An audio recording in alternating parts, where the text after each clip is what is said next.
Hello friends, Pintu latest update YouTube channel को आपण स्वागत। एवं गोटे अपडेट आसी चाषी मानक नहीं गोटे खुशी खबर। जदि आपण मैंने भी चाषी ताहले वीडियोटा को फास्ट लास्ट पर्यंत देखिनु। जदि चैनल को नुआ आछंती लाइक सब्सक्राइब आउ ऑल नोटिफिकेशन ऊपर दबे कर रखुन। जेते भी नुआ वीडियो अपलोड हेबा आमर ए चैनल माध्यम देखि पारबे जानि पारबे। एटा कृषि मंत्री राजेंद्र प्रताप स्वाई कहते जे आज कृषि भवन ठारे चलित वर्षर कृषि जंत्रपाति मेला आयोजन संपर्क में राज्य और राज्य बाहर कृषि जंत्रपाति निर्माता और विक्रेता मानक बैठक अध्यक्षता कली।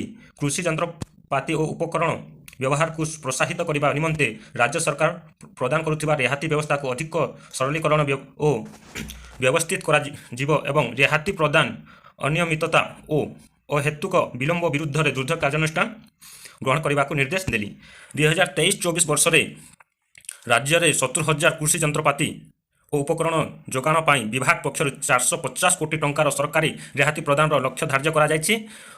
अद्यावधि 24,693 गोटी जंत्रपातिर रिहाती बाबद को हिताधिकारी को 151.201 कोटी टंका प्रदान करा जायछि। विभिन्न बैंक और ऋण प्रदानकारी संस्थार सहजरे कृषि ऋण करी जंत्रपाति क्रय निमंते चाषी मानक पाई सफल आप।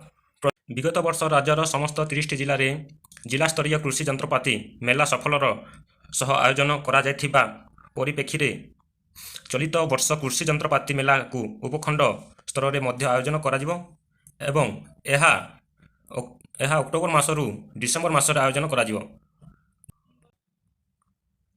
एटा आपण मानकु स्क्रीन रे दे दिछि, आपण माने निश्चित भाव में पढ़ी नो। जदि से मुझे पढ़ी बोले बेसी टाइम वीडियोटा हो जावा।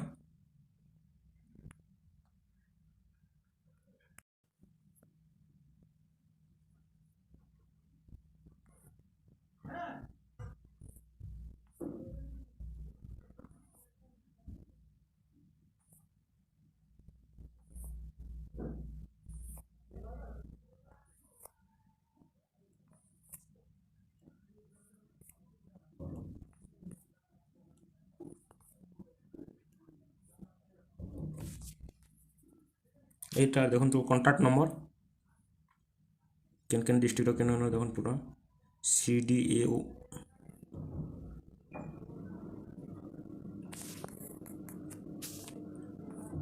आउ थोड़ा देखे दूसरी एटा पूरा इम्पोर्टेंट है।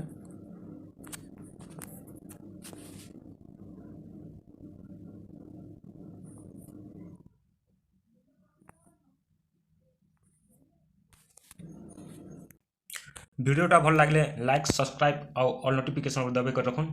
जिते भी नुआ वीडियो अपलोड हेबा आमर ये चैनल माध्यम देखी पारबे जानी पारबे। आ गोटे वीडियो आम जेनटा नहीं आसमु ऑनलाइन माध्यम केन ब्लॉग रे केते टार्गेट अच्छे केन डिस्ट्रिक्ट रे केते टार्गेट अच्छे पूरा ठीक से देखी पारबे। तो वीडियोटा को लाइक सब्सक्राइब और ऑल नोटिफिकेशन ऊपर दबो। पूरा नुआ नुआ वीडियो जिते भी अपलोड हेबा आपण माने निश्चित भाव में देखी पारबे जानी पारबे।